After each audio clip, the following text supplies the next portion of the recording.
Hey guys, welcome to Top Done New Zealand Motors. So today I have a car here for timing chain replacement. So the customer complaint was ticking noise on the startup, and it's getting louder. So I diagnosed this car, and then I found out the noise coming right here, when it's unstripped.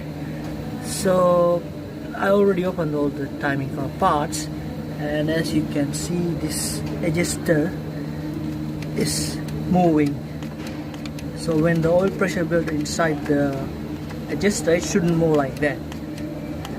So this is moving. This is the problem, to create such a noise. And when there is no oil pressure and it's creating tick tick tick tick